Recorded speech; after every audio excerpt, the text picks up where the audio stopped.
Olá, aluno. Boa noite. Tudo bem? Seja bem-vinda à nossa quarta teleaula da disciplina de Arquitetura e Organização de Computadores. Nas últimas teleaulas, a gente estudou um pouco do detalhamento de como eram os computadores e, conforme as teleaulas foram avançando, a gente foi pegando mais a parte técnica. Então, você já me conhece, meu nome é Natália dos Santos Silva, eu tenho a formação em Ciência da Computação e Engenharia Elétrica e o mestrado em Engenharia Elétrica. E, como essa é a nossa última teleaula, eu vou sugerir que você, aluno, envie a sua dúvida, se sentir necessidade, porque a prova, a gente não vai ter nenhum encontro via vídeo até a prova, somente pelo fórum. Eu vi que tem bastante participação pelo fórum, mas ainda assim, se você sentir necessidade de enviar a sua pergunta, o momento é o dia de hoje. Aluno, todas as aulas a gente começa discutindo um pouco dos conhecimentos prévios, porque se você não tiver com esses assuntos tão claros, tão lúcidos na sua mente, de repente é interessante que você volte e estude um pouco esses conceitos, para que não fique alguma matéria para trás. Vamos acompanhar no quadro quais serão os conhecimentos prévios da aula de hoje.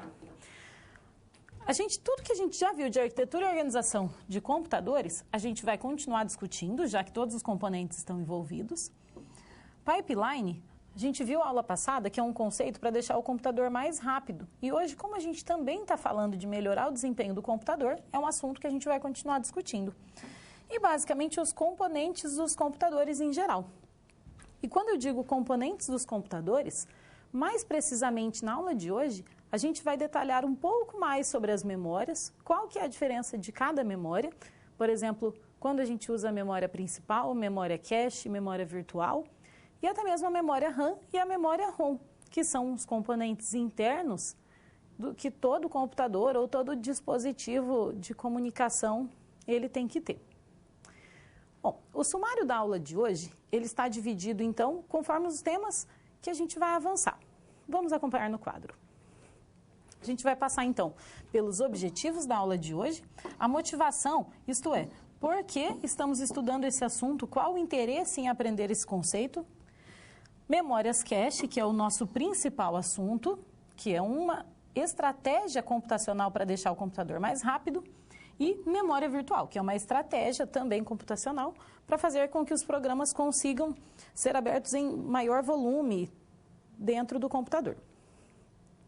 O objetivo, então, é que você, aluno, consiga, ao final da aula de hoje, descrever o que é uma memória cache, descrever o que é a memória virtual, e por que que a gente acaba colocando esses assuntos em conjunto? Você vai reparar, aluno, que um conceito ele não é similar ao outro. Nós estamos falando de memórias, porém elas têm funções distintas. E conforme a gente discute esses assuntos, você vai entender o porquê que essa matéria ela é dada de maneira conjunta. Então, quando falar em memória cache e memória virtual, inclusive é importante que você saiba isso até para a sua prova, e como são conceitos que estão intimamente ligados a todos os equipamentos que a gente lida, o notebook e seu com certeza tem essas duas estratégias, é bem interessante que isso fique claro. Então, para a gente conseguir atingir esse objetivo de você entender o que é a memória cache e o que é a memória virtual, primeiramente a gente vai passar por todas as memórias, que seria então memória RAM, a memória ROM, e qual que é a diferença entre elas. Se tiver alguma dúvida, eu espero que a gente consiga passar então desse ponto para já começar o conteúdo. Vamos observar no quadro então os objetivos, o detalhamento dos objetivos. Então, entender o propósito da memória cache, descrever seus processos de leitura e escrita e compreender o funcionamento da memória virtual. Na computação, assim como na vida, a gente está sempre tentando antecipar as ações a partir de uma previsão. O sucesso ou não dessa previsão está relacionado às técnicas adotadas. E no nosso conceito de computação, os processadores, eles estão ficando mais velozes, porém as memórias não acompanharam essa tecnologia. Então, quando a gente fala de previsão, aluno, você pode pegar como exemplo a previsão do tempo.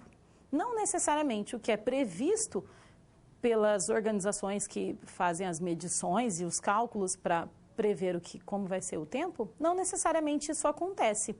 Porém, há grandes chances das pessoas se prepararem para aquela previsão. Por exemplo, quando o agricultor sabe o dia que ele tem que plantar ou o dia que ele pode colher, normalmente está ligado com o tempo. E quando a gente faz uma previsão, ele se sente mais seguro sobre qual decisão tomar. Na computação é a mesma coisa. o processador ele tem como prever algumas instruções, algumas ações, como a gente viu no pipeline da aula passada, e através dessa previsão ele pode ter uma execução mais rápida. Esse é o objetivo tanto da memória cache quanto da memória virtual, é prever essas ações. Então, o conceito que está ligado tanto no conceito de memória cache quanto memória virtual é o conceito de previsão. Se de certa forma o processador ele já conhecer qual que é o dado que vai ser usado em um instante seguinte, ele já poderia ter esse dado previamente em seu comando. Isso seria uma execução mais rápida. A respeito, eu comentei que os processadores estão cada vez mais velozes, porém as memórias elas não acompanharam essa evolução. As memórias elas são conhecidas por serem estruturas mais lentas. Elas conseguem armazenar as informações através de capacitores, por exemplo, capacitor carregado ou não carregado, quando a gente lembra lá do exemplo do binário. E esse acesso, tanto para a leitura quanto para a escrita, ele não é tão rápido, ele não é instantâneo. Claro que para a gente, usuário do computador, parece que é muito rápido. Porém, como a gente está interessado na parte técnica e nos conceitos de ciclo mesmo básico de execução em nível de processador, a gente vai ver que isso não é tão rápido. Porém, a gente vai fazer o máximo de estratégia para deixar o computador cada vez mais rápido. Então, o primeiro passo é interessante que você, aluno, consiga entender, quando eu falo de memória, qual que é a memória que eu estou falando?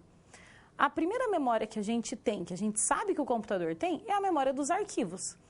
Quando a gente abre o computador, você sabe que, por exemplo, o Word está instalado porque ele está gravado naquela memória.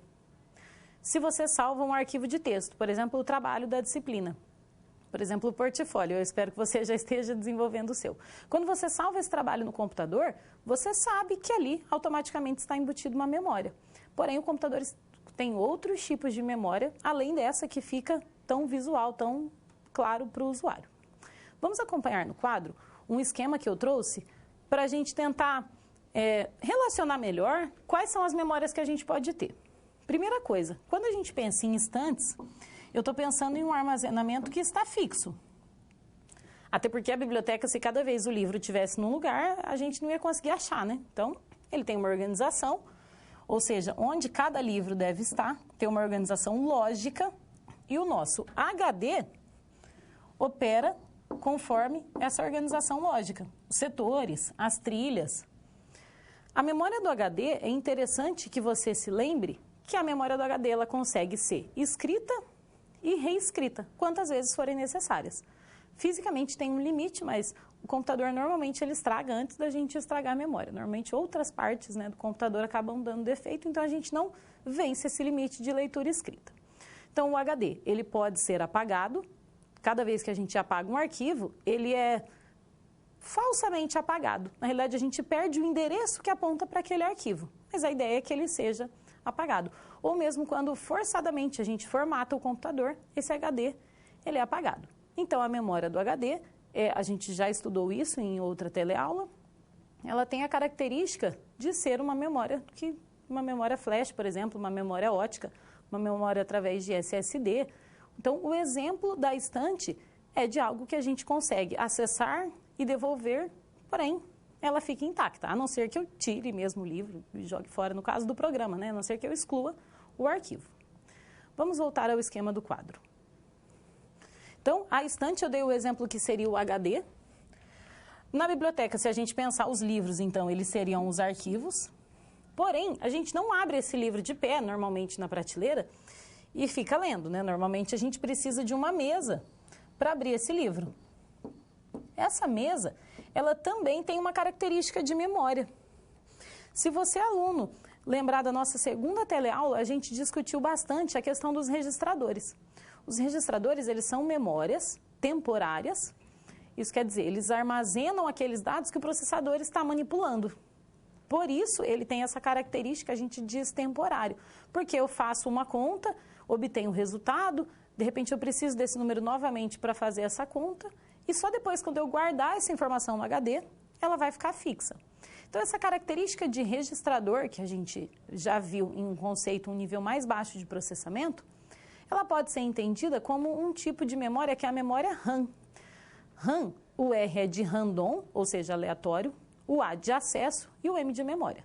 Memória de acesso aleatório quer dizer o quê? Eu tenho uma mesa para eu abrir esses arquivos, só que não necessariamente eu tenho uma mesa que é só minha e que todas as vezes eu vou sentar naquele lugar da mesa e vou abrir o mesmo livro. Por isso que ela tem a característica de ser aleatória.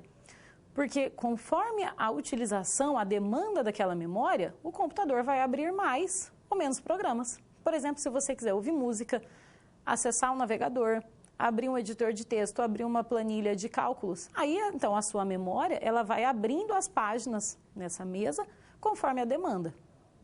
Esse é o exemplo da memória RAM. A gente diz, então, a gente pode chamar também ela de memória principal. Quando você vai comprar um computador, normalmente a memória RAM dos computadores que estão sendo comercializados, elas têm 4 GB, 6 GB. Isso quer dizer, é um pouco menor, melhor dizendo, bem menor do que o HD. O HD, por exemplo, um SSD teria 60, 120 GB. Um HD ótico teria 1 terabyte. E a gente já viu que isso é muito maior. Então, 4, 6 GB normalmente é a memória temporária. É aquela memória que o programa precisa ser aberto para que ele consiga ser executado pelo processador. Porque acessar todas as vezes essa informação no HD, a gente já viu a aula passada, isso é muito demorado. Então, a memória principal, ou a memória RAM, é essa memória que a gente pode fazer analogia à mesa. Vamos voltar ao esquema do quadro. Então, a nossa mesa, a gente consegue abrir o livro, e como ela tem um acesso aleatório, eu posso abrir hora em um lugar, hora em outro lugar, conforme a demanda. A única coisa que eu posso me dar conta é que eu não posso tentar abrir mais livro na mesa do que ela comporta. Esses livros, se eu tentar colocar um em cima do outro, eu não consigo ler o de baixo. Então, o mesmo exemplo físico, a gente pode levar para o exemplo da computação. Eu não tenho como abrir um programa em cima do outro. Por isso que, às vezes, o computador fica lento, inclusive, que é falta de espaço para abrir os programas. Perfeito. Então, a gente já falou de uma memória que é considerada o HD, que seria a estante. Eu falei da memória RAM, que é essa da mesa. E a gente ainda tem uma terceira memória, que é a memória ROM. Vale a pena também a gente falar um pouco sobre ela. A memória ROM, o R é de read, o O é de only e o M de memory, memória. Então, memória de somente leitura. O que quer dizer essa memória de somente leitura? Eu não consigo escrever em cima dessa memória. Os computadores, eles têm uma característica de sempre quando a gente liga, as primeiras informações que são carregadas, elas são carregadas, por exemplo, da memória ROM. Porque mesmo que a gente formate esse computador, que a gente reinstale o sistema operacional, as informações que são previamente carregadas, elas não se perdem, mesmo que a gente faça uma formatação e tenha a impressão que todo o HD, então, ele foi limpo, ou ele foi reescrito ou sobrescrito. Então, a memória ROM, ela poderia ser esse exemplo, as informações que o programa carrega todas as vezes que o computador liga, mesmo que a gente tenha formatado. Então, aluno, para a aula de hoje, é interessante que você saiba diferenciar essas 3 memórias. Então, quando a gente estiver falando de memória na aula de hoje, eu não estou falando mais no HD, aquele programa que fica sempre na estante. Eu estou falando de um programa que foi aberto e para ele ser carregado pelo processador manipulado, ele precisa estar aberto em uma memória, por isso que a gente chama de memória principal. E só para então você ter uma ideia do que seria essa memória cache, essa memória cache é uma forma de eu antecipar um pouco dessa memória principal. Porque a característica da memória RAM, por mais que ela seja mais rápida que o HD, em acesso ela seja mais rápida, ela ainda é lenta quando comparada à velocidade que o processador consegue executar. Então, é como se a gente tivesse uma mesa auxiliar ou alguma forma de, toda vez, hora que a gente quisesse ler um livro, esse livro já estivesse disposto ou estivesse à disposição nas nossas mãos. É como se a gente tivesse um auxiliar e a gente falasse, livro de física, o livro ele já estaria em mãos. Então, essa memória cache, ela está tentando adivinhar qual vai ser o próximo livro a ser pesquisado, a ser consultado e já disponibilizar isso para o processador. É uma forma mais rápida de acessar a memória principal. Vamos voltar ao esquema novamente no quadro. Então, a gente viu um pouco do HD, um pouco da memória RAM e um pouco da memória ROM. A analogia, então, é como se a gente tivesse um ajudante e eu tivesse sempre um livro à disposição na minha memória. Sabendo, então, que a memória que a gente está usando é sempre essa memória RAM. Um Um esquema bem interessante de funcionamento da memória cache é quando a gente então tem a CPU. A minha CPU, ela precisa requisitar dados da memória principal. Como a gente discutiu, a memória principal, ela tem uma característica de ser um pouco mais lenta. Então, quando a CPU precisa fazer um acesso, normalmente isso demora. A gente já viu que a CPU, inclusive, fica esperando o dado retornar da memória principal. Apesar dela ter uma alta capacidade, o que é muito bom, ela acaba sendo um pouco mais lenta. Então, a memória cache é uma estrutura intermediária, por isso que no esquema ela está centralizada entre a CPU e a memória principal. E cada vez que a gente faz uma transferência, essa transferência ela não é de uma informação única, é uma informação em blocos. E, posteriormente, uma transferência menor, a transferência por palavras. O que eu quero dizer com isso? Quando a gente pega um livro, aluno, dificilmente a gente vai aproveitar todo o assunto de um livro inteiro. Então, não estou falando agora de livro de literatura em geral. Eu estou falando, por exemplo, de um livro de física. Quando você vai fazer uma prova, dificilmente a prova vai cair o livro inteiro. Então, por exemplo, você precisa do capítulo 15. Quando você vai tirar uma cópia ou quando você precisa estudar, você não vai começar lá do capítulo 1 até chegar no 15. Normalmente você vai acesso ao que precisa. E a memória cache ela tem esse mesmo funcionamento. É como se eu copiasse, então, um bloco inteiro da memória principal. E um bom exemplo seria o capítulo. E depois que eu tenho a informação do capítulo na memória cache, aí para o meu programa fazer uma requisição, pode ser um tópico. Por exemplo, se fosse um tópico de física, seria movimento circular. Então, somente aquele tópico que o meu processador precisaria pesquisar. E, previamente, aquele capítulo já estaria na memória cache. Se não estivesse, eu teria que copiar aquele capítulo, ou seja, fazer uma transferência de blocos. Essa é a principal, então, característica do funcionamento da memória cache. Vamos ao quadro acompanhar mais alguns detalhes. Isso funciona porque a gente tem um princípio chamado da localidade, seja uma localidade temporal como uma localidade espacial. Eu comentei do capítulo do livro porque se a gente estiver estudando o mesmo assunto, provavelmente, em um curto espaço de tempo, eu vou fazer uma pesquisa ao mesmo capítulo. Então, quando o meu processador precisar fazer um novo acesso, possivelmente esse novo acesso vai ter a ver com o capítulo que eu já estava estudando. Por exemplo, lá o movimento circular. Então, em um curto espaço de tempo, eu não preciso trocar de bloco, eu vou manter o mesmo. O outro princípio é o da localidade espacial. Isso quer dizer, uma probabilidade que o meu dado ele vai estar perto, ou seja, no entorno, do dado que eu busquei anteriormente. Essa característica, ela é nata nos programas e nos dados. Eu dei o exemplo do capítulo do livro, porque um livro de física, dificilmente ele vai estar falando de movimento circular e logo depois ele vai estar falando de termodinâmica, por exemplo. Esses exemplos, eles nos fazem compreender de como o computador fez essa estratégia, como os projetistas de computadores criaram essa estratégia para conseguir otimizar essa execução. Então, se a gente está falando de movimento circular, todos os conceitos relacionados ao movimento circular, eles estariam no mesmo capítulo do livro. Se isso fosse o exemplo da memória principal, possivelmente os assuntos que o meu processador vai requisitar, eles estariam muito próximos ou dentro daquele bloco que eu já peguei. E quando a gente fala em espacial, nesse sentido, que se não for ele, então se não for aquele bloco, com certeza é um bloco próximo. Essas são características que fazem com que a gente tenha, que a gente saiba que a memória principal, essa memória cache, ela vai conseguir trabalhar em conjunto. Vamos ao quadro novamente. Para a gente ver se ela está trabalhando corretamente ou não, a gente consegue medir pela taxa de acertos ou a taxa de falhas. E, só lembrando que uma complementa a outra. Então, se eu tenho 70% de taxa de acerto, com certeza a minha taxa de falha seria de 30%. Quando a gente diz acerto, eu estou dizendo o quê? Que a memória principal e a memória cache, elas estão trabalhando em conjunto e estão acertando. Cada vez que eu, então, carrego um dado da memória principal para a memória cache e o meu processador, ele faz a requisição de um dado, aqui a minha CPU, ela faz a requisição de um dado e ela encontra na memória cache, isso significa que é uma taxa de acerto. ela encontrou a informação que ela precisava na memória cache.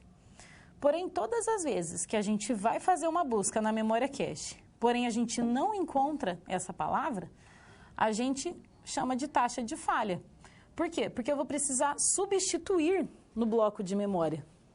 Aquela palavra que eu não encontrei, ela vai precisar ser substituída, e como eu não tenho como substituir a palavra, eu vou ter que substituir o bloco todo. Para a substituição do bloco leva um tempo, a gente chama de um tempo M. Então, analisando a equação, o que é interessante a gente saber? Que eu consigo mensurar qual o tempo médio de acesso para a memória cache.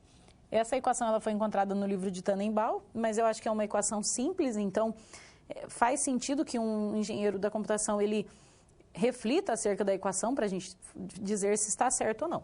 Então, qual que é a característica do tempo médio? O tempo médio é formado pela taxa de acerto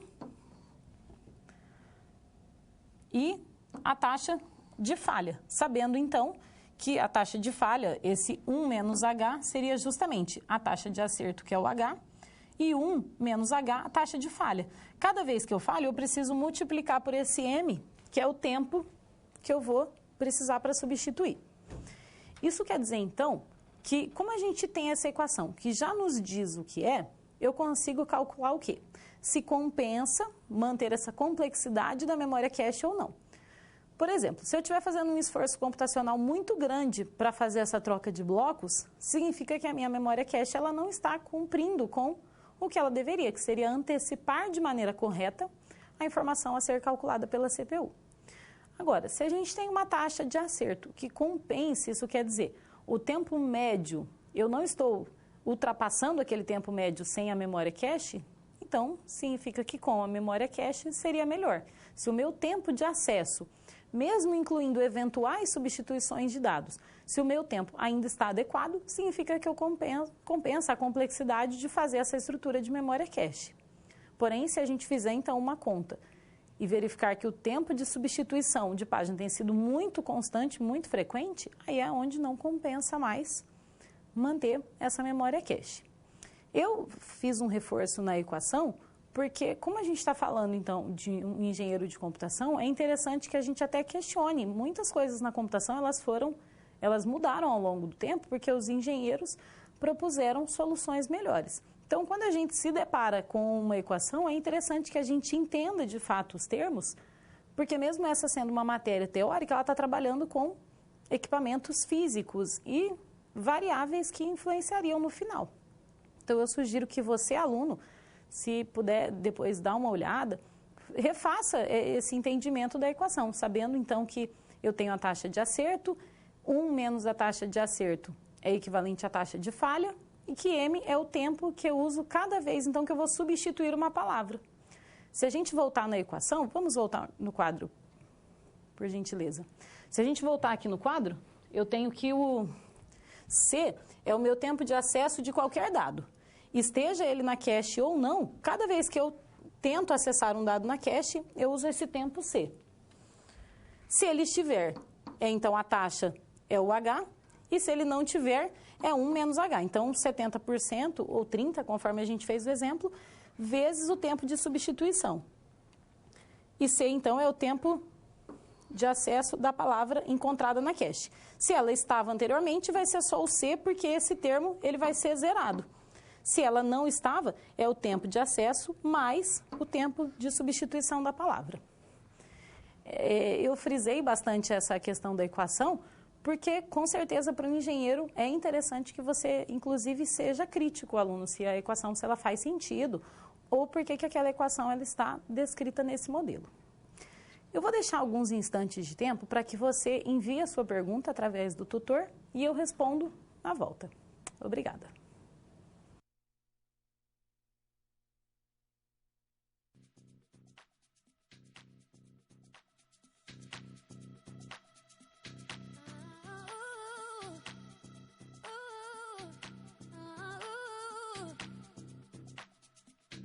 I want you to breathe me. Let me be your air. Let me roam your body freely. No inhibition, no fear. here. How deep is your love? Is it like the ocean?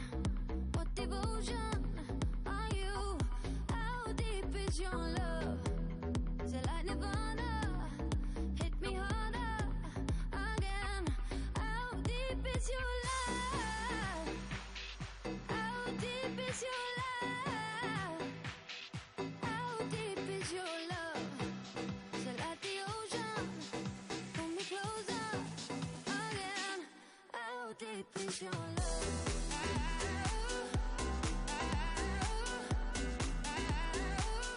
How deep is your love?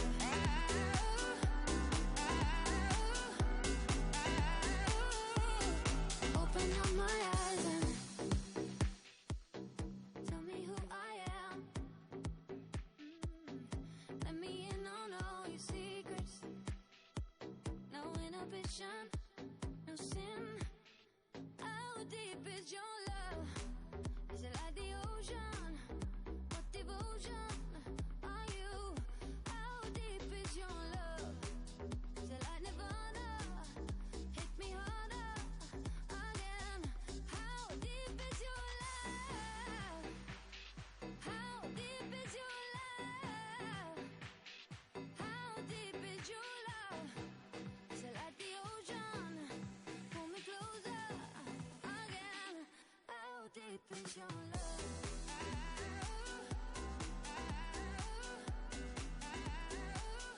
How deep is your love?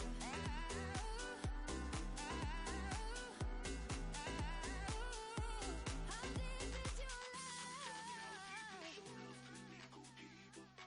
So tell me how deep is your love, can it go deep? So tell me how deep is your love, can it go deep? So tell me how deep is your love, can it How deep is your love?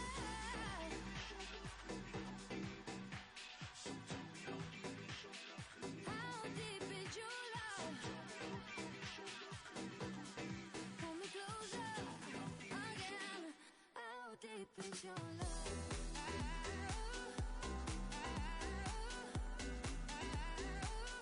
How deep is your love?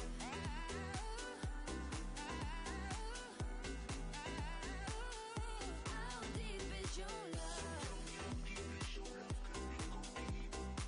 So tell me how deep is your love, can it How deep is your love? Tell me how deep is your love, can it go deep? So tell me how deep is your love, can it go deep?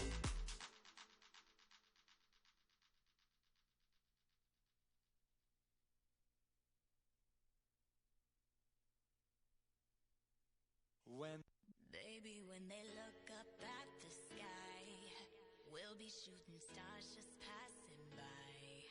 You'll be coming home with me tonight. We'll be burning up like neon lights. Be still my heart, 'cause it's freaking out. It's freaking out right now. Shining like stars, 'cause we're beautiful. We're beautiful right now. You're all I see in all these places. You're all I see in all these faces. So let's pretend we're running out.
freaking out.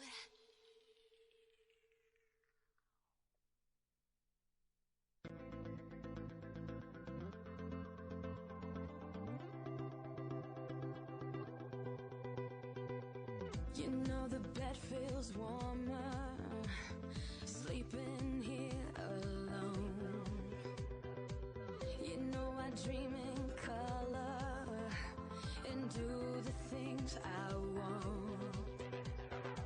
You think you got the best of me, think you've had the last laugh, bet you think that everything good is gone. Think you left me broken down, think that I'll come running back. Baby, you don't know me 'cause you're dead wrong. What doesn't kill you makes you stronger. Stand a little taller. Doesn't mean I'm lonely when I'm alone. What doesn't kill you makes a fighter. Footsteps even lighter. Doesn't mean I'm over 'cause you're gone. What doesn't kill you makes you stronger, stronger. Just me, myself, and I. What doesn't kill you makes you stronger. Stand a little taller. Doesn't mean I'm lonely when I'm alone. You heard that I was starting over with someone new. They told you I was moving on over you. You didn't think that I'd come back swinging. You tried to break me, but you see what doesn't kill you makes you stronger. Stand a little taller. Doesn't mean I'm lonely when I'm alone. What doesn't kill you makes a fighter. Footsteps even lighter. Doesn't mean I'm over 'cause you're gone. What doesn't kill you makes you stronger, stronger. Just me, myself, and I. What doesn't kill you makes you stronger. Stand a little taller. Doesn't mean I'm lonely when I'm alone. Thanks to you, I got a new thing started. Thanks to you, I'm not the broken hearted. Thanks to you, I'm finally thinking about me. You know, in the end, the day you left was just my beginning. In the end, what doesn't kill you makes you stronger. Stand a little. Estamos voltando. Recebi a dúvida de alguns alunos, aliás, vários alunos me perguntaram, me questionaram a respeito da fórmula. Já que eu falei, que bom que eu não falei que ia cair na prova, né? Porque eu ia assustar. Só de eu falar que é importante, eu achei interessante que vários alunos já quiseram entender como funciona. Eu comentei em questão da equação, porque na engenharia é muito comum que a gente queira mesmo questionar as equações, questionar a veracidade dela, ou mesmo se a gente for pôr em prática. Porque quando a gente fala se uma coisa compensa ou não, por exemplo, compensa ir de ônibus ou compensa ir de avião? Bom, se a gente não puser na ponta do lápis o quanto que eu vou gastar de tempo, de hotel, de refeição, se a gente não puser na ponta do lápis os dois, a gente acaba não conseguindo responder com certeza se compensa mais um ou outro. Então, eu vou descrever esse exemplo no quadro e aí eu espero que isso fique, então, mais palpável e mais correto para a gente. Vamos ao quadro. Vamos considerar que o tempo de acesso à memória cache, estando a palavra lá ou não, o tempo de acesso,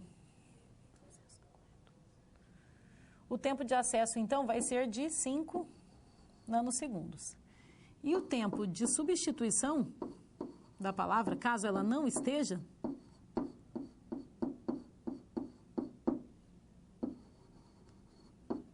seria de 3 nanosegundos. Vamos imaginar que esses 3 nanosegundos, então, é para a gente conseguir pegar uma palavra que estava lá na memória principal, trazer essa memória, esse bloco inteiro, para a memória cache. E eu estou supondo, então, que 5 segundos seja o tempo que a CPU... Normalmente esse tempo é bem menor, mas a gente está dizendo 5 nanosegundos para formar um exemplo que faça um cálculo mais simplificado. O tempo, então, do CPU acessar a memória cache é 5 nanosegundos. e essa troca de bloco 3 nanosegundos. Para uma taxa de erro, uma taxa de acerto, desculpa, de 80%, um acerto de 80%, só lembrando, equivale então a um H de 0,8, onde H é a taxa de acerto. Quando a gente fala em porcento, aluno, vamos lembrar que é sempre um número menor do que 1, né? Porque se eu tivesse um acerto 1, eu acertaria sempre. Aí, com certeza, a memória cache ia ser ótima. Mas, às vezes, ela acerta, às vezes não. Então, eu vou fazer dois exemplos, para um acerto com 80% e um acerto de 60%. Para um acerto de 80%, a gente tem que a equação é T é igual a C mais 1 menos H vezes M. A gente definiu, então, que o tempo seria os 5 nanosegundos, que é o tempo de acesso. Isso quer dizer, é toda vez, então, que eu precisar recorrer da CPU para a memória cache, mais 1 menos 0,8 vai ser 0,20 vezes 3. Então, eu teria 0,65 nanosegundos. Quando a gente tem uma taxa de acerto de 60%, eu estou errando um pouco mais. Então, eu venho para a memória cache, tento acessar um dado, porém ele não está. Eu preciso pedir para que esse bloco todo seja carregado na memória cache. Então, a gente teria um cálculo onde T seria igual. O meu C continua sendo 5 mais 0,4 vezes os mesmos 3 nanosegundos. Aqui eu teria 1,2 mais 5, 1,25. Esses dados numéricos, aluno, ele pode nos dizer mais coisas. Então, claro que quando eu erro mais, o meu tempo de acesso médio vai ser maior. Porém, é interessante a gente observar que de 80% para 60%, é como se eu tivesse começado a errar cerca de 20%. Porém, em termos de tempo, eu praticamente dobrei o tempo médio de acesso. Por poucas vezes que eu errei a mais, eu acabei dobrando esse tempo. Isso não é muito bom. Por quê? Quando a gente vê, então, que a cache está errando muito, significa que a cache ela não está sendo... O propósito dela, que é de antecipar essa ação para que o processador consiga acessar o dado com mais rapidez, ele não está sendo cumprido. Essa equação, então, eu deixei para discussão nesse sentido, que a gente vê que uma pequena diferença no erro causa uma diferença significativa no tempo final.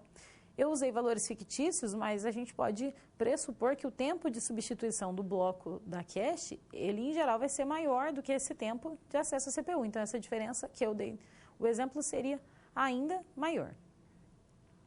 Teve uma outra pergunta também que questionou a respeito das caches L1, L2 e L3. Essas caches, elas têm diferentes níveis. Então, eu posso ter uma cache menor e mais rápida dentro do processador, que é a que a gente chamaria, então, de nível 1 ou primeiro nível. E eu poderia ter um segundo nível de cache, que é uma memória que pode ser um pouco maior do que aquela memória cache N1, porém ela não vai ser mais tão rápida, porque aí eu não vou conseguir acoplar essa memória dentro do processador. A gente viu que conforme os transistores foram evoluindo, a minha placa de silício ela foi tendo cada vez mais circuitos dentro de um mesmo centímetro quadrado, dentro de um mesmo metro quadrado. Então eu não conseguiria colocar a memória nessa estrutura. Além do que, o fato da memória ser mais rápida, se a memória fosse barata, a gente poderia sim até ter uma estrutura acoplada à CPU ou algo parecido. Mas essa estrutura é muito cara. Então, quando a gente fala de memória, as memórias que a gente tem que são baratas são as que a gente conhece, que tem um acesso mais lento. Quando a gente fala de memórias caches e memórias, então, quanto mais próxima do processador, o material dela é diferente e ela acaba sendo muito mais cara. Por isso que a gente escolhe ter níveis de cache, por exemplo, L1, L2, ou em últimos casos mais raros, L3, que seria, então, uma cache em outro nível. Essa que seria a ideia. Então, eu espero que essa questão ela tenha ficado clara, né, para que você possa estudar para essa equação se quiser colocar outros exemplos. E no próprio livro do Tannenbaum que eu comentei, que eu usei, que eu obtive essa equação, ele também tem outros exemplos de tempos e exercícios que podem ser realizados. Voltando então, quando a gente fala de memória cache, a gente tem a certeza que ela está funcionando, eu comentei do princípio da localidade. Então, como eu tenho localidade temporal e localidade espacial, a gente tende a diminuir essa taxa de erro. A ideia é que esse tempo médio que a gente calculou, ele seja o mais próximo possível do menor, ou seria o valor só de tempo de acesso a cache, que é quando a gente não erra nada. Então, a gente sabe como a memória cache funciona e o projeto dela, ela está sempre caminhando para que ela tenha uma maior taxa de acertos. Quando os projetistas eles vão desenvolver alguma coisa, a gente tem que ponderar sempre. É claro que, na maioria das vezes, a nossa vontade é deixar o computador mais rápido, mais otimizado, mais potente, porém, os recursos financeiros para isso eles são bem grandes. Então, a gente acaba tendo que chegar a um compromisso. O que seria esse compromisso? É um equilíbrio entre uma funcionalidade muito boa, uma rapidez, um tempo de resposta interessante, porém, um valor financeiro que seja acessível, que tenha um desenvolvimento que seja financeiramente viável. Vamos ao quadro acompanhar um pouco desses conceitos. Quando a gente fala de compromissos conflitantes, é quando esse equilíbrio que eu estou tentando buscar, ele não está em equilíbrio. Ele estaria, então, em conflito. Os meus objetivos, eles não estão se ajudando. Latência, quando a gente fala assim, a rede teve uma latência, basicamente é um atraso. Então, toda vez que eu tenho um tempo de atraso na entrega da informação, a gente poderia chamar, então, de latência da cache, que seria, então, o contrário da rapidez. Ao mesmo tempo que eu penso na largura de banda, que é a quantidade de dados que transitam ou que podem ser armazenadas naquela cache em um determinado tempo. Então, se eu puder armazenar muito, isso quer dizer, se a minha largura de banda for grande, possivelmente a minha latência, que é o tempo de atraso na entrega da informação, ele vai subir. Então, se o meu objetivo é deixar a cache mais rápida, aqui eu já estou em conflito. Porém, quando eu tenho uma cache bem rápida, normalmente é porque a largura de banda dela, ela é menor. Que eu dei o exemplo até da cache L1, que foi a dúvida de um aluno, e seria nesse conceito. Conforme eu tenho uma cache menor, ela vai ser mais rápida, porém ela cabe menos informação. Teria que substituir mais vezes. Aí a gente pensa, então, que os projetos de mais níveis de caches, eles entram exatamente nesse contexto, que é onde eu estou tentando, então, equilibrar o tempo de acesso e a quantidade de informação que eu consigo manipular. Essa variação, então, ela inclui o tamanho, ela inclui funções de mapeamento, técnicas de substituição e, principalmente, a arquitetura. Como a gente está falando, então, de um projeto, de uma estratégia que ela fica no processador, a gente está falando diretamente da parte de arquitetura de computadores, que é o que a gente tem discutido desde a primeira aula. Semana passada a gente falou sobre pipeline, que era uma estratégia para otimizar a execução de processadores através de uma instrução que já estivesse previamente carregada pelo processador. E nessa semana, a gente está falando de uma outra estratégia que também visa deixar o processador ou a experiência do usuário mais rápida, que é, então, carregar esse dado da memória conforme o processador precisasse ter acesso. A gente vai antecipar esse dado. E você viu que se eu antecipar muitos dados de uma vez, a minha cache ela vai ficar lenta. É como se eu tivesse uma pilha de livro e todas as vezes eu tivesse que procurar qual livro que eu preciso acessar. Então, naturalmente, o fato de eu estar lidando com um volume maior de dados torna o processo mais lento. Aí eu comentei, a respeito de ter vários livros e como seria essa busca. No projeto de memória caches, a gente chama essa técnica de mapeamento direto. Então, é a forma mais simples de eu pensar em organizar esses dados ou esse livro. Por exemplo, eu falei do capítulo 15, lá do meu livro de física. Então, é como se eu tivesse um fichário ou uma pasta que eu conseguisse organizar e eu falasse, é o capítulo 15. O 15 ele estaria entre o 14 e o 16, por exemplo. Aí, do outro livro de matemática, eu quero o capítulo 3. Eu guardo ele na posição 3. O outro livro de programação, eu quero o capítulo 5. Eu guardo ele na posição 5. Esse mapeamento direto, por isso que a gente chama que é tão simples, porque eu não precisaria de nenhuma estratégia adicional para fazer essa organização. Vamos ao quadro acompanhar um esquema físico ou um esquema ilustrativo. Aqui no esquema do meu livro eu falei em capítulo. Aqui a gente fala em final do nome do dado na memória. Por exemplo, aqui o final 001, ele está localizado na memória cache exatamente na posição 001. Quando o final do meu dado, por exemplo, é 101, ele está localizado justamente na posição 101. Então, os dígitos finais do endereço da palavra, eles servem como um organizador na cache. Isso nem sempre é muito bom, porque eu posso ter repetidos. Por exemplo, aqui eu também queria guardar um dado com o final 001, mas eu teria que sobrepor aquele dado que já estava. Então, se eu tentasse recorrer a essa posição do programa, eu iria perder. No mesmo caso, esse que tem o final 101, se eu tentasse substituir na posição azul, certamente eu perderia o dado anterior. Essa, então, é a desvantagem. Porque a procura, ela ocorre nos finais, e se eu tiver finais repetidos, ou eu vou ter que substituir o bloco, ou eu não vou substituir, mas também não vou encontrar o bloco que eu precisava. Aí você, aluno, deve estar se perguntando, aqui, bit valid, ou seja, é um bit de validade. Você deve estar se perguntando como que eu garanto que o dado que eu estou procurando, 001, se é o primeiro ou se foi o segundo dado. É como eu dei o exemplo do livro, eu estou falando de um capítulo 15. A hora que eu olhar o capítulo 15, se ele for de física, é o capítulo que eu estou procurando. Mas se aquele capítulo 15, eu precisei do mesmo capítulo 15 do livro de cálculo, eu tive que substituir, então ele já não seria. Esse bit de validade é como se eu olhasse com mais detalhes essa informação. Isso na computação ele é muito recorrente. Por exemplo, quando a gente fala de tráfego de redes, de IP, eu não escrevo todo o conteúdo da mensagem no envelope. A gente só escreve um resumo. Da mesma forma, funciona então na memória cache. Eu escrevo um resumo na parte que eu preciso buscar e posteriormente eu confiro se aquela informação é de fato a informação que eu estou procurando. Então, o exemplo que eu dei agora foi de mapeamento direto, que é a forma mais simples de a gente conseguir organizar os dados na cache. O próximo mapeamento que a gente tem é o mapeamento associativo, que é uma forma que a gente consegue organizar esses dados de uma maneira um pouco mais complexa, porém, eu garanto que as minhas informações que eu preciso estarão lá. Elas não precisam ser substituídas só porque o final delas coincide. Vamos acompanhar o exemplo gráfico no quadro. Aqui eu consegui armazenar, por exemplo, o final 001 e o outro final 001 que eu precisei, um em seguida do outro.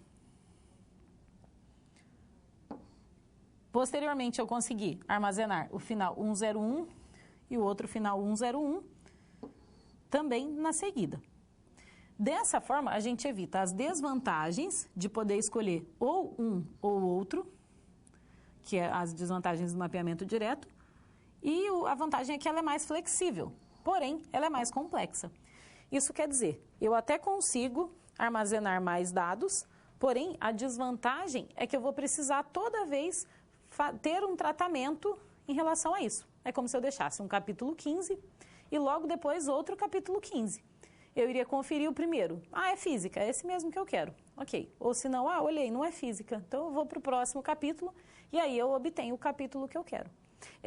Esse mapeamento associativo, ele funciona mais ou menos dessa forma. Ele consegue manter a organização do mapeamento direto, porém, ele tem, então, um segundo nível de conferência. Vamos voltar ao quadro, conferir outras questões, então, do mapeamento associativo. Eu poderia ter o mapeamento associativo em um conjunto de N vias. O que seria isso?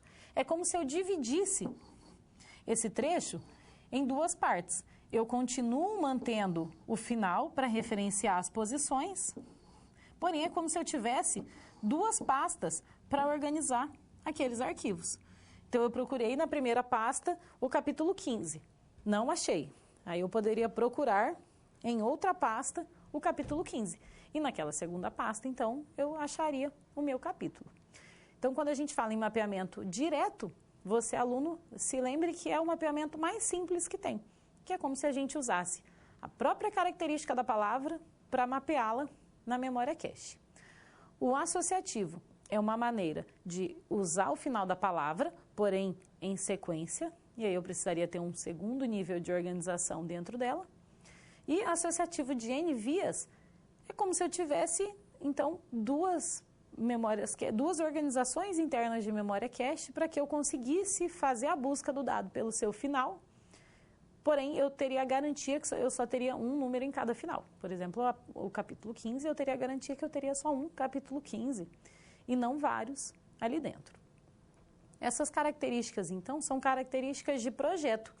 A gente acaba discutindo porque alguns conceitos podem ajudar se você quiser ser um engenheiro projetista de processadores, por exemplo.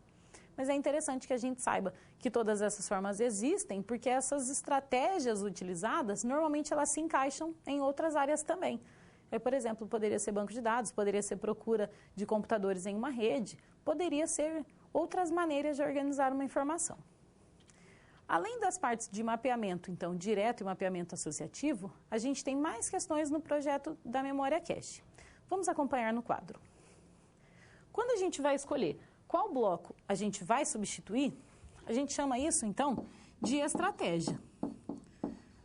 A gente já verificou numericamente que quanto melhor é a minha estratégia, menos tempo eu uso no tempo médio de acesso. E o objetivo nosso é exatamente esse, é ter uma memória cache muito mais rápida, e se eu não conseguir ser rápida pela tecnologia que eu estou comprando, eu vou conseguir ser rápida pela inteligência que eu coloquei por trás dela. A gente sabe, então, que ela é implementada em hardware, porque a gente viu que é uma busca próxima à CPU.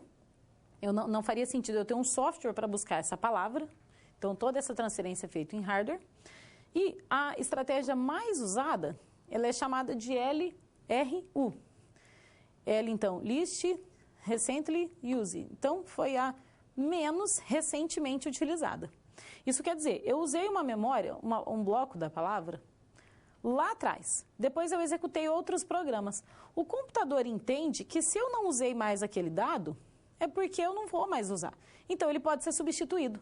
E em cima daquele dado que eu usei, então, menos recentemente, eu usei por último, eu posso simplesmente ignorar aquela informação e carregar um outro bloco de interesse na minha memória cache. Outras estratégias também usadas são chamadas, então, FIFO, First In, First Out, e FIFO, você, aluno, vai com certeza trombar com esse conceito em outras disciplinas da computação, quer dizer, o primeiro a entrar, o primeiro a sair. Se fosse uma fila, a primeira pessoa a entrar na fila seria a primeira pessoa a sair, pelo menos é o que a gente considera mais justo, né?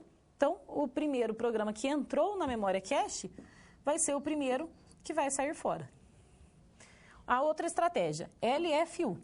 Então, o menos frequentemente utilizado. Isso quer dizer, se fosse, então, uma abertura de programas, você abriu a música e abriu também, por exemplo, a calculadora, e não usou mais a calculadora. Então, não faz sentido o processador manter dados daquele programa que você usa menos frequentemente. E o último caso é o aleatório. Você, aluno, deve ter reparado também que toda vez que a gente fala na computação, a gente tem estratégias que acabam recaindo no aleatório. Porque muitas vezes a complexidade de cálculo, de tratamento, de conferência, ela é tão alta que não compensa eu gastar muita computação para verificar, tornar o processo mais rápido, porém essa computação que eu usei, ela acaba passando de quando não usaria a estratégia. Então, o aleatório na computação, a gente sempre tem esse conceito, que a gente diz que, por exemplo, eu poderia ter um pior caso. O aleatório, ele funciona no caso médio. A substituição de páginas aleatórias pode dar certo, como pode não dar certo. Então, conforme a utilização, a gente tem como calcular e ver qual estratégia seria a melhor utilizada ou qual estratégia seria a mais utilizada.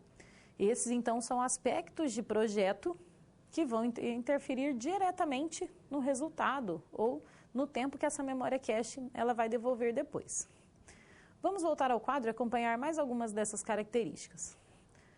A atualização da memória presente na cache, então, cada vez que eu vou precisar substituir um bloco ou uma palavra, eu posso fazer isso de maneira direta ou de maneira retroativa ou retardada. O que seria direta?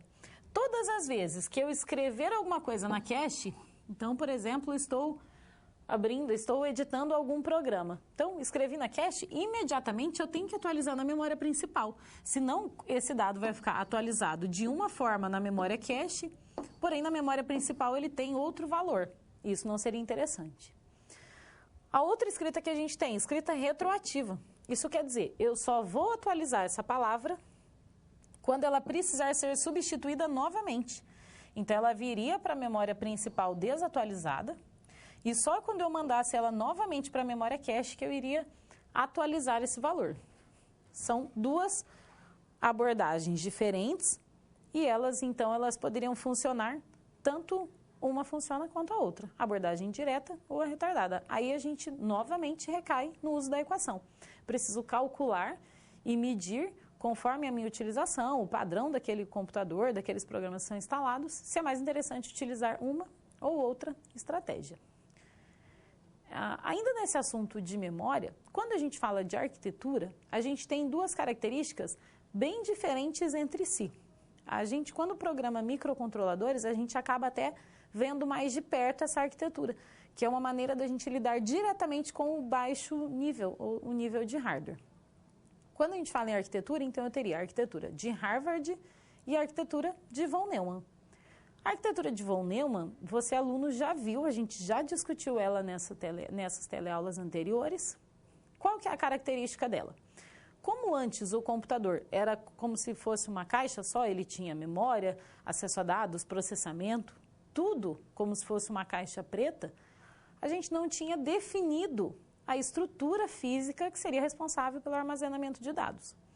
E quando John von Neumann quis melhorar aquela máquina que já existia, o ENIAC, ele criou o EDVAC, que é essa evolução, então, ele criou um computador que tinha essas características. Ele tinha uma memória, então ele poderia desacoplar esses dados e acoplar novamente. E esses dados poderiam ser o programa carregado, poderia ser o conjunto de testes. Então, em um primeiro momento, John von Neumann deixou a memória separada da CPU e acessada através aí de barramentos, de estruturas de controle. Então, quando a gente fala de John von Neumann, eu sei que eu tenho uma estrutura de memória separada de uma estrutura de processador. Quando a gente fala da estrutura de Harvard, eu ainda estou falando em uma divisão de memórias de mais alto nível. O que isso quer dizer? Ao começo da aula, aluno, a gente discutiu que existe a memória de HD, que, por exemplo, é onde ficam os programas, os arquivos que eu apago, que eu volto. A gente tem a memória RAM, que é aquela memória temporária, que conforme eu abro o navegador e o meu computador precisa de um espaço para abrir, é a memória RAM que ele vai utilizar. E a memória RAM, que é aquela estrutura, então, que nunca se apaga, que mesmo que a gente formate o computador, aquele dado sempre vai estar salvo ali, porque ele é somente leitura. Eu não posso escrever em cima daquela informação. Então, quando a arquitetura de Harvard ela foi iniciada, foi justamente para separar a memória de dados e a memória de programas. Isso em um nível mais físico, por isso que eu dou o exemplo de microcontroladores, porque é algo do dia a dia, algo muito próximo do trabalho do engenheiro da computação. Eu sei que a memória de programas, eu não vou reescrever o programa, porque, por exemplo, eu vou dar novamente o exemplo do navegador. Se o navegador está funcionando, eu não vou editar aquele conjunto de dados. Não tem porquê, a não ser os usuários do Linux, que a gente tem interesse em alterar para melhorar o programa. Mas se a gente for pensar em um programa, em um usuário comum, o correto é que a gente deixe o programa encapsulado, protegido, para que ele não sofra alterações, para que ele execute sempre o que ele tem que executar. E a memória de dados, que é essa memória de acessos temporários, todas as vezes a gente está anotando e salvando dados em cima dessa memória. Quando a gente separa essas duas estruturas, eu tenho a diferença entre a arquitetura de Harvard e a arquitetura de von Neumann. Vamos acompanhar no quadro a definição gráfica que diferencia muito bem as duas. A de von Neumann, então, é a que você já conhecia, que é quando eu tenho CPU e memória separadamente, sendo que von Neumann não separou memórias de programas e memórias de dados. E em um outro momento, que é a arquitetura de Harvard, eu tenho a cache dividida. Então, eu tenho memória de programas e em um outro barramento eu tenho memória de dados. Isso implica em uma série de questões práticas. Por exemplo, novamente eu vou dar o exemplo de microcontroladores. Quando eu estou falando de memória de programas e barramento, A gente já viu que o meu barramento ele tem que ter um tamanho em bits e que a minha instrução tem que acompanhar aquele tamanho. Não tem como eu passar uma instrução para o processador maior do que cabe no barramento, ou pior ainda, maior do que o registrador do processador acompanha. Então, se eu tenho um tamanho de bits, eu tenho que manter aquele tamanho. Porém, quando a gente pensa em memória de dados, eu estou falando de dados que podem vir a ser maior do que aquela instrução que eu comentei, ou do que aquele barramento que eu tinha antes. Para que eu não precise mudar toda a estrutura de CPU, de cálculo, de registrador de instrução, de endereço que você, aluno, já acompanhou, eu poderia fazer essa mudança somente na memória de dados. E é o que acontece muito com os microcontroladores. A gente tem, então, computadores minis, daí o exemplo do micro. Então, eles fazem ações e você, aluno, vai ter essa matéria daqui uns 2 ou 3 semestres no máximo. Vai dar para acompanhar exatamente isso, que eu tenho uma memória de dados que ela é desacoplada e normalmente ela é diferente da memória de programas. Até porque, se a gente imaginar um microcontrolador, ele poderia estar no seu carro, controlando a velocidade. Por exemplo, é um módulo que controla aquela velocidade máxima do piloto automático, por exemplo. Se aquele programa pudesse ser alterado, poderia ser ou um vírus, ou mesmo um erro de programação, ou algo que o usuário fizesse de maneira inesperada e ia mudar o funcionamento do programa. Isso mexeria muito com a segurança. Seria extremamente desagradável se esse programa fosse alterado. Por isso, a arquitetura de Harvard ela é muito bem vista quando a gente fala no projeto de microcontroladores ou de computadores em geral. Acaba adicionando, sim, uma complexidade no projeto, porém, as vantagens que ela traz acabam sendo mais vistas. E eu nem comentei ainda da vantagem da rapidez. É como se eu tivesse, por exemplo, um ônibus com 2 portas. Vai ser muito mais rápida a entrada e a saída das pessoas por 2 portas do que só por uma. Se você, aluno, quiser acompanhar no slide novamente, vamos voltar ao quadro. A gente vai verificar que, se eu tivesse, então, um ônibus ou alguma coisa assim com uma porta, eu teria um tempo de transição. Um ônibus com 2 portas, certamente ele consegue fazer tudo isso bem mais rápido. É por isso que a gente diz que ela acaba sendo mais vantajosa. Eu, então, comecei falando de memórias em geral, depois falei para você, aluno, como funciona a parte de memória cache, e agora falei um pouco da arquitetura de Harvard. Eu vou deixar alguns instantes para que você possa enviar a sua pergunta através do tutor e, em seguida, eu volto para respondê-la. Obrigada.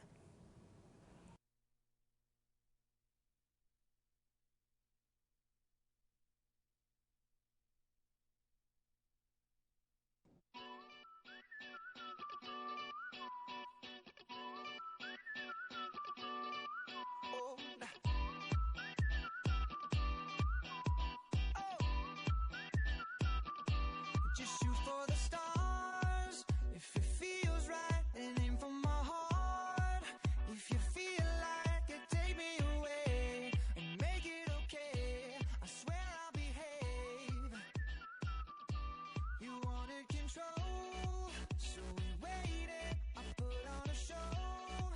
Now we're naked. You say I'm a kid. My ego is big. I don't give a shit. And it goes like this. Take me by the tongue and I'll know you. Kiss me till you're drunk and I'll show you all the moves like Jagger. I've got them moves like Jagger. I've got them moves like Jagger. I don't need to try to control you. Look into my eyes and I'll own you with them moves like Jagger. I've got them moves like Jagger. I've got them moves like Jagger. Maybe it's hard when you feel like you're broken and scarred. Nothing feels right, but when you're with me, I'll make you believe that I've got the key. Oh, so get in the car. You can ride it wherever you want. Get inside it and you wanna steer, but I'm shifting gears. I'll take it from here. Oh yeah, yeah, and it goes like this. Take me by the tongue and I know you. Kiss me till you're drunk and I'll show you all the moves like Jagger. I've got them moves like Jagger. I've got them moves like Jagger. I don't need to try to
Vamos voltar.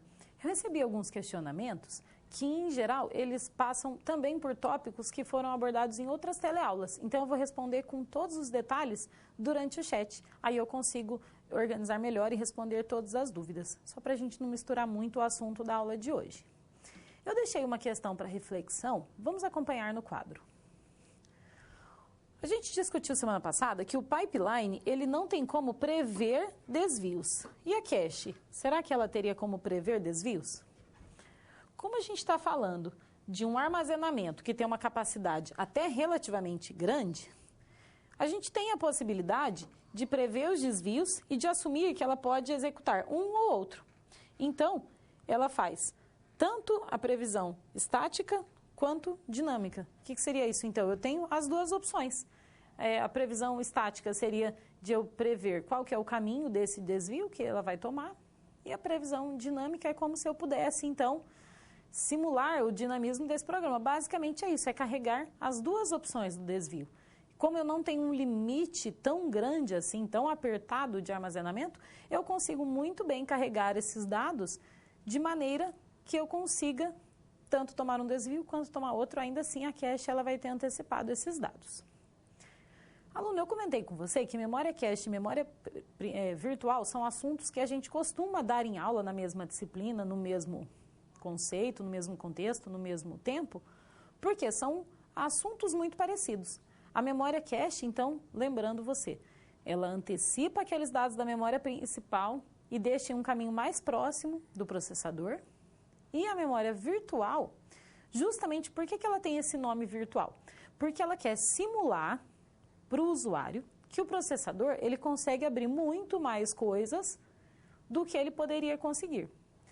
Então, qual que é o conceito? Eu comentei com vocês que a gente abre o livro, que no caso seria o programa. Eu abro o navegador, abro a calculadora, abro o programa de música, tudo ao mesmo tempo, né? Se eu estou prestando atenção, seriam outros conceitos. Abro o livro da disciplina, estou estudando, ouvindo música, tudo ao mesmo tempo. Então, a minha memória, como que ela é constituída? Se eu tenho um computador com uma memória de 4 GB, eu vou desenvolver um navegador que ele tem que caber em 4 GB. Se ele tiver que durante a utilização ali do tratamento, a execução dela, utilizar, por exemplo, 4,2 GB, aí eu já não teria um programa que vai carregar, que vai ser trabalhado naquela memória. Ela não vai conseguir operar. Então, todo programa ele tem um tamanho máximo, que é o tamanho da memória. Por exemplo, 4 GB. Mas se eu resolver ouvir música ao mesmo tempo do navegador e resolver abrir o livro da disciplina, vamos imaginar que o PDF ele usaria 2 GB da memória, não usaria todos os 4 GB. Ainda assim, se o meu navegador estivesse utilizando 4, eu não conseguiria abrir o livro.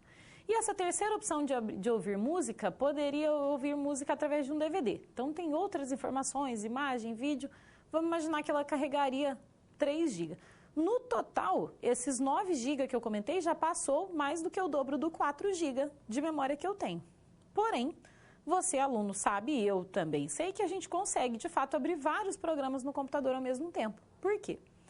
Porque a memória virtual, ela nos deixa achar que essas coisas estão abertas ao mesmo tempo. Porque, na realidade, elas não estão ao mesmo tempo. O navegador é feito, então, para caber em 4 GB, a edição de vídeo, a visualização de vídeo é feita para caber em 4 GB e o PDF é feito para caber em 4 GB. Porém, quando essas instruções, esses programas, eles são abertos simultaneamente, eu tenho como alternar a execução deles na memória, nessa minha memória que eu preciso utilizar. Para isso, o que a gente precisa saber? A gente já estudou em algumas outras aulas, aluno, que o meu processador ele precisa de um endereço de memória. Até por isso que a gente não pode utilizar um processador de 32 bits em uma memória maior do que 4 GB. Por quê? Porque eu vou conseguir ler 4 GB de memória e vai ficar um espaço aqui, por exemplo, de 2 GB, se a memória for de 6 GB. Esses outros 2 eu não vou conseguir acessar. É como se eu tivesse um endereço para colocar e esse endereço não coubesse nos bits que eu tenho. Então, de fato, aquele espaço nunca vai ser usado. Quando a gente fala de memória virtual, é exatamente o contrário. O meu processador, ele tem tamanho para endereçar vários dados. Porém, a minha memória é menor. Porque não faz sentido a gente ter um computador com uma memória muito maior do que 4 ou 6 GB. Pelo menos não para um uso doméstico. A não ser operações especiais. Então, se esse meu processador consegue endereçar mais, eu consigo fazer um vetor e dar essa sensação para o usuário de toda vez que ele abre o navegador, vai na música, volta lá, lê o PDF, abre o navegador de novo, eu estou fazendo trocas dessas informações na memória, desde que nenhuma delas ultrapasse os 4 GB. Vamos ao quadro entender um pouco melhor isso que eu estou explicando. Segundo a definição do livro, por exemplo, de Patterson, é uma técnica que a gente utiliza a memória principal para armazenamento secundário. Então, quando eu comentei com você que eu troco essas informações da mesa ou do vetor, eu preciso tirar aquela que eu estou executando para executar outra e eu preciso colocar em algum lugar essa temporária. É justamente a memória principal ou a cache. Isso quer dizer que eu permito o compartilhamento seguro e eficiente da memória entre vários programas. Por quê? Porque eu abri um programa, não quero mais usar esse, carrego esse programa em outro lugar e abro o programa que eu quero usar. Então, eu não tenho troca de dados entre os programas. Não vai eu executar uma linha de um, uma linha de outro por engano. Antigamente, a memória era escassa e o programador era responsável por conseguir fragmentar o programa para se adequar à memória. Então, quando eu falava de executar um programa que a memória ela não cabia, o programador, já sabendo que aquele programa ia ser para aquela máquina específica, ele tinha que tratar isso no programa dele. É como se a gente fizesse rotinas e deixasse em arquivos diferentes. Aí eu precisaria, então, mudar de contexto para conseguir executar essas informações. Ao passar do tempo, os projetistas observaram, então, que era mais fácil que o hardware, que o processador conseguisse virtualizar esse espaço de memória do que o programador ter que quebrar o código dele em outros ciclos. Vamos voltar ao quadro. A gente tinha, então, uma memória com capacidade, por exemplo, para 4.096 palavras. Se o campo de endereço tinha 16 bits, 2 elevado a 16 dá 65.536. Então, eu tenho bem mais valores do que aqueles 4.000. Isso quer dizer que eu teria outros 61.000 espaços inúteis. E quando eu digo espaços inúteis, eu não estou falando da memória que está vazia, porque a minha memória só tem 4.000. Eu estou falando que o meu processador conseguiria gerenciar essas coisas, porém, ele não estaria o fazendo. Qual foi a solução, então? Separar o endereço de memória e o espaço de endereço. O endereço, de fato, a gente ficava entre o 0 e o 4.096, que era o que cabia. Então, se a minha memória física era desse tamanho, eu sabia que eu não poderia passar. Por mais que o meu processador conseguisse endereçar todos esses endereços, isso aqui estava inutilizado. A gente dividiu essa memória, então, nas próprias 4.096 posições. O exemplo que eu dei foi de 4 GB, então é como se eu tivesse que cada programa teria a sua própria memória física inteira só para ele, e isso acontece de forma transparente, então o programador não vê, nem o programador, nem a gente, o usuário. Os espaços de endereços possíveis, eles surgiram a partir de uma edição ou de uma realocação desses endereços que o processador podia alcançar. Então, se o processador conhece o valor 8.192 e sabe que tem, então, 4.096 valores até aqui, que ele antes não mexia, a memória virtual, ela faz o quê? Então, ela sobrepõe esse dado naquela memória física que a gente já tinha falado, e o que estava sendo executado aqui é carregado na memória principal novamente, lá na memória principal do meu computador. E a minha memória física, que tinha os 4 GB, ela vai estar executando outro programa com outros endereços, porém, respeitando aquele espaço de 4 GB. Como que a gente poderia fazer isso? Então, o próximo endereço aqui, 4.097, que é o que viria logo aqui em seguida, ele é representado, por exemplo, pelo 1. E assim por diante, até que eu chegaria no 4.096 de novo, ou equivalente no 8.192. Assim, era possível que a gente tivesse a execução de vários programas tendo essa característica. Eu estou executando um programa na memória principal, esse programa ele é guardado na memória virtual, desculpa. Esse programa é guardado na memória principal e eu abro outro programa. Isso acontece no intervalo de tempo tão pequeno, mas tão pequeno, que o usuário tem a nítida sensação que todos os programas estão abertos ao mesmo tempo. E a gente tem, de fato, essa sensação. Se a gente estiver ouvindo música, a música vai continuar tocando. Se a gente estiver vendo um vídeo no navegador, ele vai continuar rodando e assim por diante. Então, o que a gente entende de memória virtual é que o meu processador, ele vai fazer uma troca desses programas que precisam utilizar o tamanho da memória virtual que ele tem disponível. Porém, para o programa não vai parecer uma memória virtual. Vai parecer a própria memória física de 4 GB. E o processador vai se encarregar de fazer essa troca, tornando isso de maneira transparente ao usuário. Vamos analisar no quadro mais alguns aspectos da memória virtual. Essa troca que eu comentei é chamada de paginação. Então, cada tamanho que eu tenho, que é daquele mesmo tamanho da memória física, a gente pode chamar de página. Cada vez que eu tenho um espaço daquele, então, que é equivalente à memória física, é como se eu tivesse mais uma página. A remuneração das páginas pode ser feita através de um mapa de memória ou tabela de páginas. Isso quer dizer, para eu saber, então, em qual trecho eu estou executando, é como se eu tivesse um sumário, um índice ou alguma coisa assim. O que isso quer dizer? Eu tenho um endereço virtual, que é esse que só o processador consegue enxergar, e tem um endereço ao lado, que é o endereço físico, que é, de fato, onde dentro da memória física que o meu dado ele vai se encontrar, que, por sinal, vai ser a memória virtual, mas, basicamente, é o que a gente precisa utilizar. Então, o conceito de memória virtual, ele só é possível porque o programa é escrito para utilizar até o limite. Eu dei o exemplo daqueles 4 GB e mantenho. Então, se o programa foi feito para utilizar mais memória, a memória virtual não vai resolver esse problema. Todos os programas que são carregados, eles têm que estar programados para resolver, para se executarem, desculpe, nesse instante, nesse tamanho de memória. Então, uma das características principais é que o programador não passe esse limite. E assim, é possível que mais programas tenham disponibilidade de memória sem que um programa interfira no outro. Porque a gente carrega um programa e a gente, sempre que precisa, a gente retoma esse programa para a memória principal, ou a memória cache, por exemplo, e a memória virtual carrega outro programa. A sensação que a gente tem é que está tudo acontecendo ao mesmo tempo. Aí, quando eu comentei de página, você, aluno, também deve estar se perguntando, e quanto à política de substituição dessas páginas? Porque eu já discuti nessa aula que a estratégia, se ela for bem escolhida, ela tem um bom resultado. Vamos analisar no quadro. Quando a gente tem uma falta de página, isso quer dizer, eu faço referência a um endereço que não está naquela memória virtual, na memória principal, eu preciso, então, recolocar aquela página. Aí a gente chama, paginação por demanda é o quê?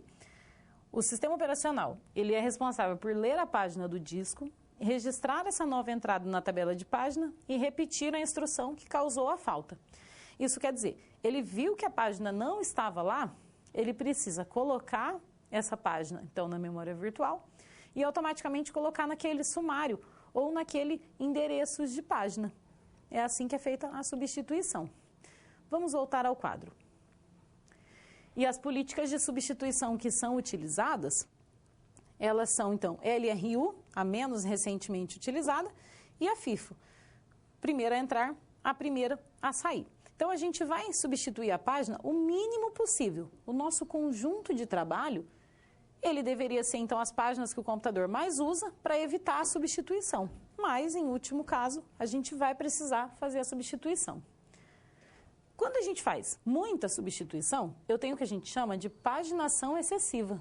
Isso quer dizer, eu tenho um conjunto de trabalho muito maior do que o conjunto de quadros disponíveis.